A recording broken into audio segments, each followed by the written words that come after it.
3 weeks ago, my wife went to visit our daughter and son-in-law in Orlando. I decided to surprise them and drive up. When I approached their front door, a neighbor rushed over and said, "Wait, I need to tell you something." 5 minutes later, the police arrived, and what I learned turned my entire world upside down. This isn't a story about forgiveness. This is about what happens when the people you trust most decide you're worth more dead than alive. The 90-minute drive to Orlando felt endless. 3 days without hearing from Kate. That had never happened. My calls went to voicemail. My texts stayed unread. I'm David Mitchell. Spent 30 years as a prosecutor in Tampa. Built a career on reading people, spotting lies, seeing patterns others missed. And for the past month, I'd been seeing a pattern I didn't want to believe. Jessica's phone calls had changed. Every conversation steered toward money. The roof, the mortgage, Brian's slow contracting work, then questions that left a sour taste. "Have you updated your will?" Kate had defended her. "She's going through a rough patch. We did too." But something about Jessica's tone felt calculated. Prosecutor's instinct. I thought back to Jessica's childhood. She'd always been competitive, sensitive about my work. "Why do you spend more time at the office than with me?" she'd asked once, maybe 12 years old. I'd explained that work paid for her school, her life. She'd nodded, but something in her eyes had looked calculating. Even then, I'd dismissed it as normal preteen resentment. Maybe I'd been wrong. The exit for Orlando appeared. Jessica's neighborhood looked the same. Tidy lawns, basketball hoops, minivans parked at careful angles. Her house stood at the end of a cul-de-sac. Nothing seemed disturbed or wrong. I pulled up and killed the engine. Maybe I'd overreacted. Maybe Kate had dropped her phone, gotten caught up in mother-daughter time. I reached the front door and pressed the doorbell.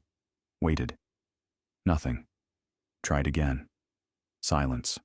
The door was locked. I cupped my hands against the window. Living room empty, no lights, no movement. I dialed Jessica's number. Voicemail. Then Brian. Same result. "Excuse me. Wait." I turned. A man was hurrying across the lawn from next door, mid-40s, moving with purpose. His expression carried urgency that didn't match the quiet suburban afternoon. "Are you family?" he called out, breathless. "Are you Kate's husband?" The question stopped me cold. How did this stranger know Kate's name? "I'm Mike Henderson. I live next door." He pointed at his house.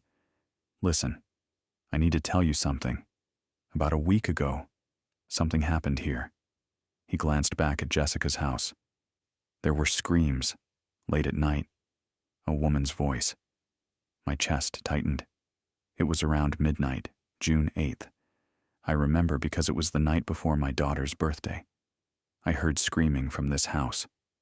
He gestured at Jessica's windows, not just yelling, screaming. A woman begging someone to call an ambulance, saying she needed help. I felt the ground shift beneath my feet. I got up, went to my window. Mike continued. Jessica and Brian came outside, right there on the lawn. They were yelling back at the house, saying everything was fine. Just a nightmare, no emergency. But that screaming, that wasn't a nightmare. This was terror. What did you do? I called 911 anyway, told them someone needed help at this address. Jessica and Brian saw me on my phone and started waving at me to stop, but I'd already made the call. He crossed his arms. The paramedics arrived maybe 10 minutes later. They went inside. When they came back out, he paused. They had a woman on a stretcher. She could barely lift her head. It was Kate. Everything stopped. She was barely conscious, Mike said quietly. The paramedics were moving fast. Jessica and Brian just stood there watching. Didn't get in the ambulance, didn't follow it to the hospital. They went back inside, and the next morning both their cars were gone. Haven't seen them since. My hands were shaking. Which hospital? I don't know. I assumed family would handle it. I pulled out my phone, dialed 911, forcing my voice steady.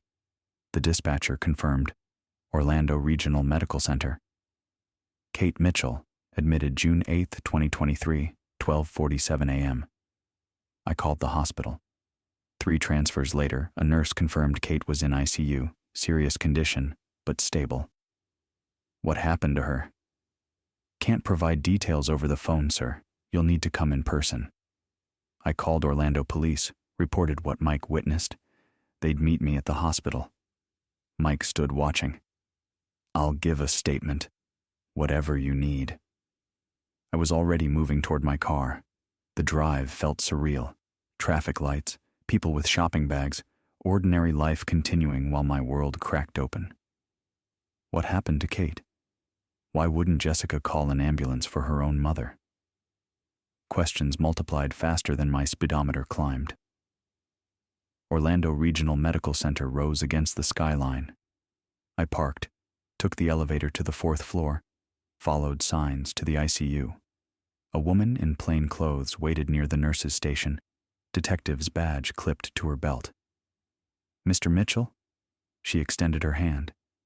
Detective Sarah Collins, Orlando PD. I got the call about your wife's situation. Where is she? Room 412, but I need to ask you some questions first. When did you last speak with Kate? 2 weeks ago when she left to visit our daughter. We texted a few times. Then 3 days ago she stopped responding. Collins wrote in a small notebook. And you didn't know she was hospitalized? Nobody contacted me. I came because I was worried. A neighbor told me what happened. Her expression shifted, professional mask slipping. Your wife suffered severe poisoning, Mr. Mitchell. Combination of sedatives and cardiac medication. The dose was potentially lethal. She's been unconscious for most of the week. We've been trying to locate next of kin. The words landed like physical blows. My daughter and son-in-law were with her, I said slowly. The neighbor heard her screaming for help. They told him it was nothing. Then they disappeared. Does that sound like an accident to you, Detective? Collins's jaw tightened. Room 412. Go see your wife. I'll be here when you're ready to talk. The ICU room was dim. Machines beeped steadily. Kate lay in the bed, tubes and wires connecting her to equipment. Her face looked smaller than I remembered, skin pale against white pillows. I pulled a chair close and took her hand. It felt fragile. I'm here now, I said quietly. When you wake up, you'll tell me what they did. And I promise you, I'll make sure they answer for every second of this. Something shifted inside me then. The shocked father evaporated. In his place stood the prosecutor I'd been for 30 years, the man who built cases brick by brick, who knew exactly how to make people accountable for their actions. Jessica and Brian had made a mistake. They'd left evidence. They'd left witnesses. They'd left their victim alive. And they'd underestimated me. Somewhere around 5 a.m, Kate's fingers twitched against my palm. I straightened. Her eyelids fluttered. A nurse noticed, moved quickly, pressed a call button. Within minutes, a doctor arrived. Kate's eyes opened, unfocused at first. Then they found my face. David. The word came out rough. Where? You're in the hospital. You've been here a week. Her eyes widened. Confusion bled into fear. The doctor confirmed she was stable enough to talk. Detective Collins appeared with a recording device. Kate described what she remembered, voice shaking. Jessica had made dinner on June 8, 2023. Pasta with vegetables. About an hour after eating, something went wrong. Dizziness, nausea, her heart racing so fast she couldn't catch her breath. I asked Jessica to call an ambulance, Kate said, staring at her hands. She said no. Said it was just food poisoning, that I'd feel better if I lay down. But it got worse. My chest hurt so much. I begged her. I said, Jessica, please, something's wrong with my heart.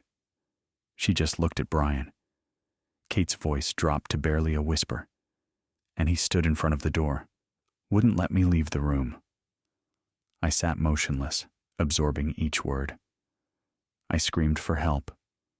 I thought maybe someone outside would hear. Then everything went dark.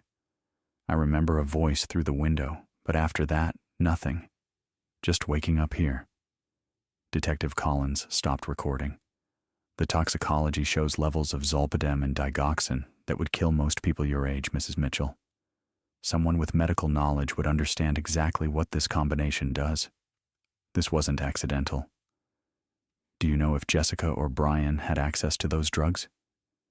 Kate's forehead creased. There were pill bottles in their bathroom.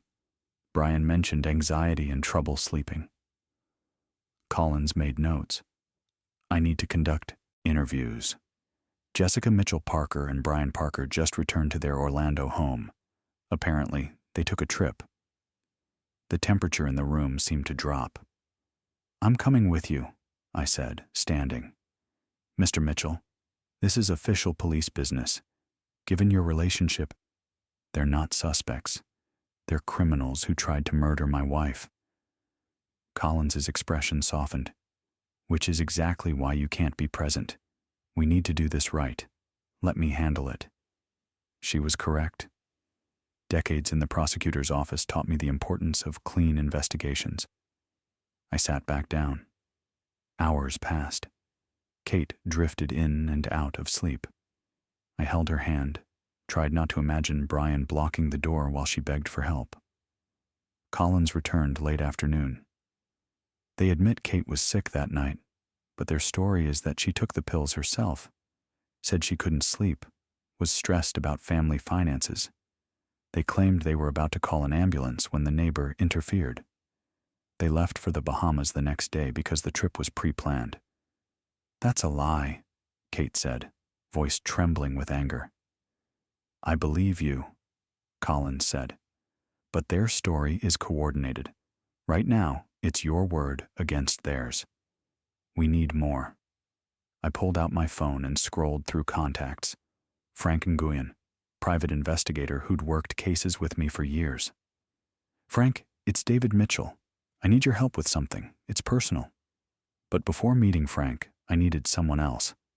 I scrolled through contacts, found another name, Ray Thompson. We'd worked together 35 years in the Tampa prosecutor's office. Ray had retired 3 years before I did. But more than that, Ray had been through something I couldn't imagine. His daughter, Michelle, had died of cancer 6 years ago. 28 years old. Ray and his wife had done everything. Nothing worked. If anyone could understand what I was feeling, it was Ray. The phone rang 3 times. David, everything okay? No, nothing's okay. Can we meet? I'm at Orlando Regional Medical Center. A pause. I'll be there in 90 minutes. Ray arrived exactly on time.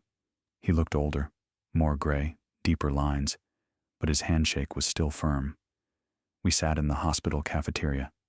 I told him everything. The unanswered calls, Mike Henderson's account, Kate's poisoning, Jessica and Brian's story. Ray listened without interrupting. When I finished, he sat back, silent.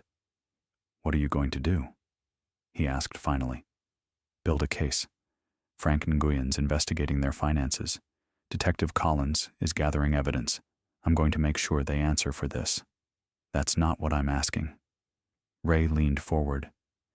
David, this is your daughter. Are you certain? Because once you start down this road, there's no coming back. Ray, she tried to kill Kate. She watched her beg for help and did nothing. What family is there to forgive? Ray's expression didn't change. I'm asking for your sake. When Michelle was dying, there were moments I would have done anything to save her. And you know what haunts me? That I couldn't. He paused. Jessica had the power to save Kate, and she chose not to. She chose money over her mother's life. That's not a daughter, David.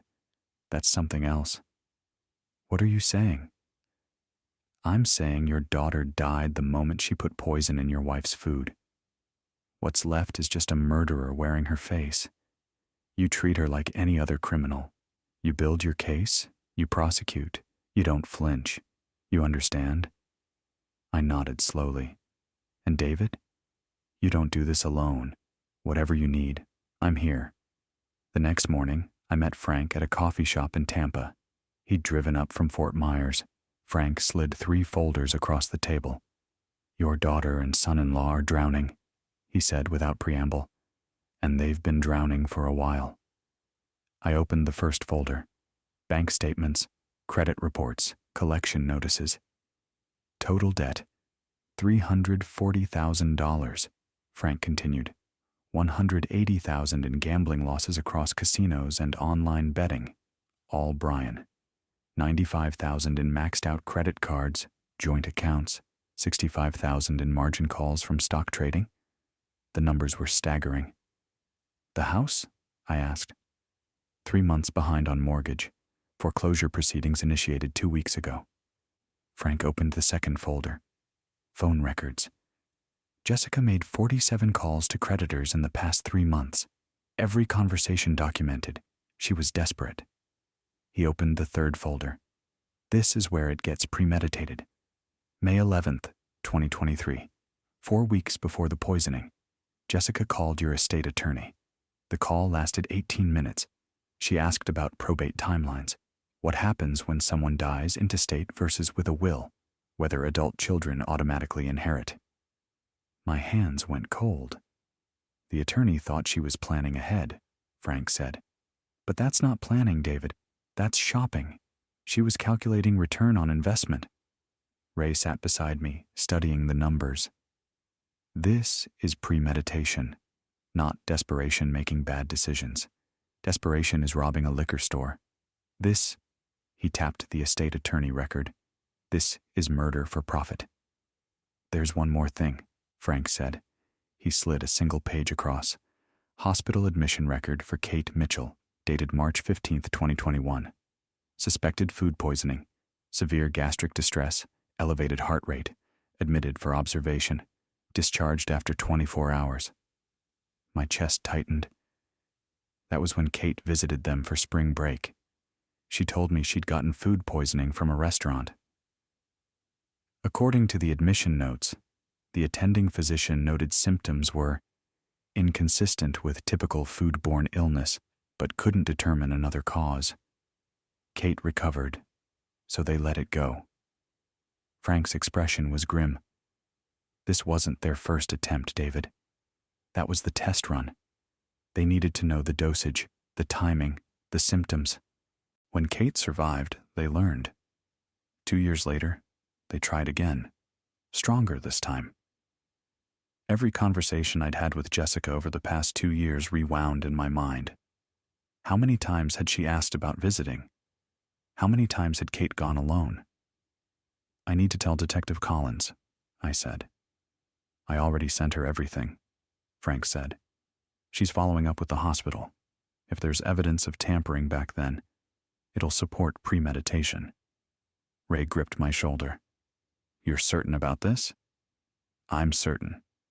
Then let's make sure they pay for every second of it.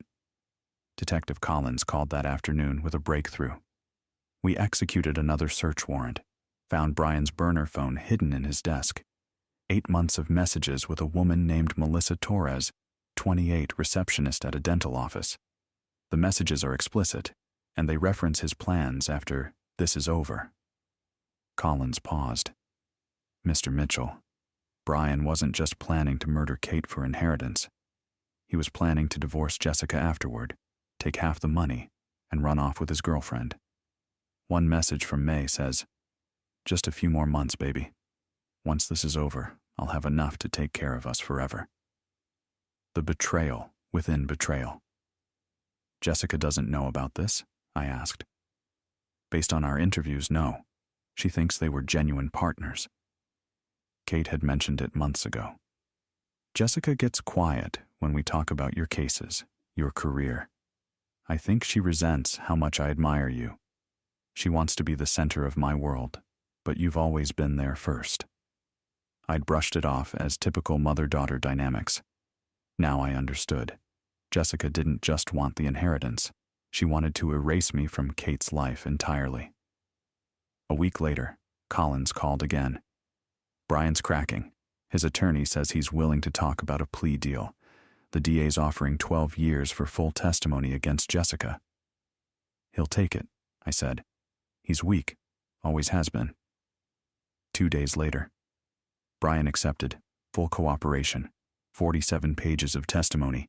He gave us everything: the 2021 test run, the research, Jessica's involvement in planning, the prescription forgery.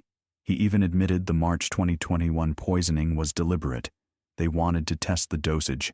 Your daughter's defense just collapsed. Meanwhile, I met with Robert Harrison, a civil litigation attorney. His office overlooked Tampa Bay. Criminal court requires proof beyond reasonable doubt, Harrison said. But civil court? Preponderance of evidence, 51%. We can freeze their assets, force them to answer questions under oath, expose every financial motive. Do it, I said. The civil complaint was filed Monday morning, June 23, 2023. 38 pages of allegations. $2.3 million in damages.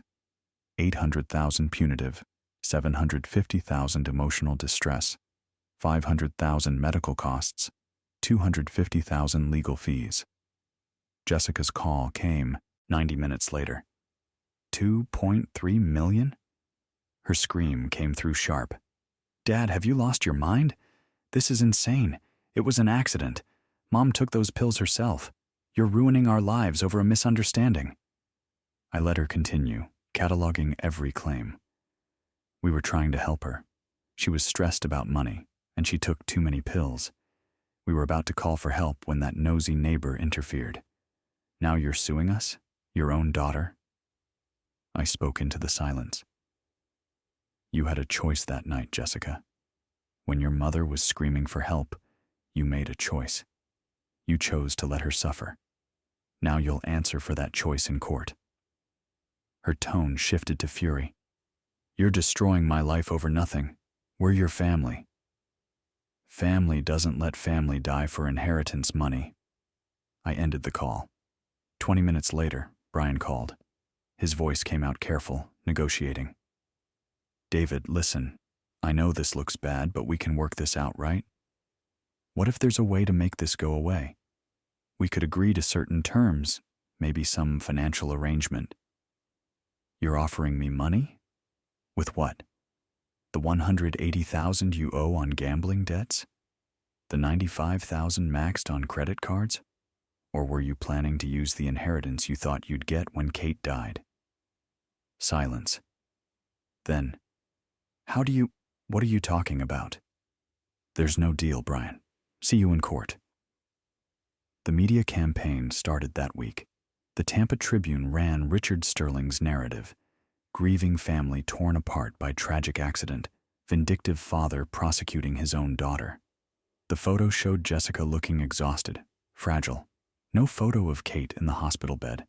Sterling was shaping the jury pool before trial even started. Former colleagues called with careful questions. Was I certain? Could trauma have affected Kate's memory?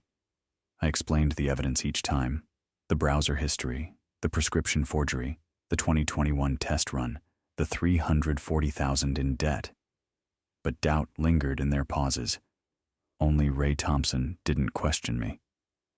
People are idiots, he said flatly. They're reading newspaper articles written by a defense attorney. You have evidence. You have testimony. You have motive. Fuck their doubts. That steadied me. Judge Martinez granted the asset freeze motion on July 23, 2023. All bank accounts frozen. No property transfers permitted. The house was untouchable, locked in legal limbo. They're financially paralyzed, Harrison told me. Can't sell, can't borrow, can't access savings. Brian's deposition happened July 28th. Harrison called that evening. Brian gave us everything. 47 pages. He described researching the drugs online, forging the digoxin prescription, mixing both medications in Kate's pasta sauce. And he detailed every conversation with Jessica. How they discussed it for weeks. How she agreed it was the only solution. How she watched him add the drugs and said nothing. She was a co-conspirator, David. Brian's testimony makes that absolutely clear. Brian's arrests came June 28, 2023. Jessica's came the next day. Brian posted bail. Jessica's was denied. Too high a flight risk given upgraded charges and financial collapse. Brian's formal plea was signed August 2nd, 2023. He allocuted in court, admitted under oath to conspiracy to commit attempted murder, accepted 12 years in prison. The judge accepted the plea with a stern warning about seeing no genuine remorse. Jessica's preliminary hearing happened August 15th. The evidence was overwhelming. Brian's testimony, laptop searches, Kate's account, Mike Henderson's 911 call, the 2021 medical records. Judge Reynolds took 15 minutes. I find sufficient cause to bind this matter over for trial. Ms. Mitchell Parker, you will remain in custody. Bail remains denied. 3 weeks later, September 7, 2023, Jessica accepted a plea. Attempted murder in the second degree, 18 years minimum, parole eligibility after 15. The night before sentencing, my phone rang late. Jessica's number, the jail. I almost didn't answer. Dad? Her voice was small. Please, can we talk? Just us? I stepped onto the porch. Talk. I'm sorry. I know you don't believe me, but I am. I was desperate. Brian was gambling everything away. The creditors wouldn't stop. I panicked and made terrible choices, but I'm still your daughter. Doesn't that mean something? 30 years as a prosecutor taught me to recognize manipulation. You stopped being my daughter the night you put poison in Kate's food, I said, each word deliberate. What you are now is a criminal who happens to share my DNA. Tomorrow, you'll stand in front of a judge. You'll hear the evidence, and you'll realize every decision you made led you to that moment. Silence. Then, I needed you to understand. I understand perfectly. You valued money more than your mother's life. You researched how to kill her. You watched her beg for help and did nothing. Those aren't mistakes, Jessica. Those are choices. You're supposed to love me no matter what. I did love you, past tense. The daughter I loved died 2 years ago when you first tried to poison Kate. You've been a stranger pretending to be her ever since. Her breathing changed, anger replacing desperation. I hate you, she said. I know, but you'll have 20 years in prison to think about why. I hung up. The sentencing hearing was September 20th, 2023. Ray drove up from Sarasota that morning, met us outside the courtroom. You ready for this? He asked. No, but I'm doing it anyway. Ray gripped my shoulder. Whatever happens in there, remember? You didn't create this situation. She did. You're just making sure there are consequences. We walked into the courtroom together. Judge Reynolds looked down at Jessica with cold contempt. Ms. Mitchell Parker, you planned and executed an attempt to murder your own mother for financial gain. You researched the methods. You obtained the means. And, when your victim was dying, begging for help, you refused to act. The only reason your mother is alive today is because a neighbor had the decency and courage you lacked. Jessica's shoulders shook. Tears fell. 18 years in state prison. You'll be eligible for parole after 15, but that's not guaranteed. It depends entirely on whether you demonstrate genuine rehabilitation and remorse, qualities I see no evidence of today. The gavel started to fall. Jessica stopped, turned, looked directly at me. I hope you're satisfied. You got what you wanted. You destroyed your own daughter. I stood before anyone could stop me. No. You destroyed yourself the moment you put poison in your mother's food. I just made sure you faced consequences for it. Jessica's face contorted. She never loved me anyway. The words came out as a scream. Everything was always about you. Perfect dad, perfect prosecutor, perfect everything. I was never good enough. Her attorney grabbed her arm, but Jessica yanked free. You want to know why I did it? Because for once, just once, I wanted to matter more than you did. I wanted her to choose me, but even when I was taking care of her, she only ever talked about you. Guards moved forward. But Judge Reynolds held up a hand. Jessica's voice dropped, more dangerous. So yes, I planned it. Yes, I researched it. Yes, I watched her beg for help and did nothing. Because in that moment, I finally had power. I finally mattered. And you know what? I'd do it again. The courtroom erupted. Her attorney was shouting. Guards moved in. Judge Reynolds' gavel cracked like thunder. Ms. Mitchell Parker, you have just committed perjury. Your plea agreement stated you were remorseful, yet you've stated you would repeat this crime. I am vacating the plea agreement and adding charges of perjury and contempt. The new plea, if you accept it now, is 23 years minimum, 20 years before parole eligibility. Guards dragged Jessica away. She screamed, I hope you're happy, Dad. You finally won. The doors closed. Ray and I left together. The civil trial happened October 10th. With guilty pleas on record, Judge Martinez awarded the full $2.3 million. We'd never collect it. Both had filed bankruptcy, but the judgment was public record, permanent. Kate started volunteering at the Tampa Family Justice Center 2 days a week, turning trauma into purpose. June 8th, 2024. 1 year later. Kate and I stood on our porch, photo taken. We were smiling genuinely. The envelope contained 3 things: our photo, a donation statement showing $50,000 to the center in Jessica's name, and 1 sentence in Kate's handwriting. We're still here. You're not. We sent it certified mail. This year, 2025, we sent the same letter. The fund had grown to $75,000. Money that would have been Jessica's inheritance, now helping domestic violence victims. Do you think she reads them? Kate asked. I hope so. We sat as the sun set over Tampa Bay. 2 years ago, I'd driven to Orlando expecting a normal visit. Now Jessica was in prison for 23 years. Kate was alive, volunteering, turning pain into purpose. And every year, Jessica would receive a reminder that her plan had failed completely. Do you ever regret being this ruthless? Kate asked. I thought honestly. No, she made a choice. We're just making sure she lives with it. That's not mercy. No, it's justice. Ray had been right. My daughter died the moment she poisoned Kate. What's left is just a prisoner wearing her face. Kate's hand found mine. What are you thinking? That we survived something that should have destroyed us. We're scarred, changed, but we're here, together. And she's not, Kate finished. That was enough.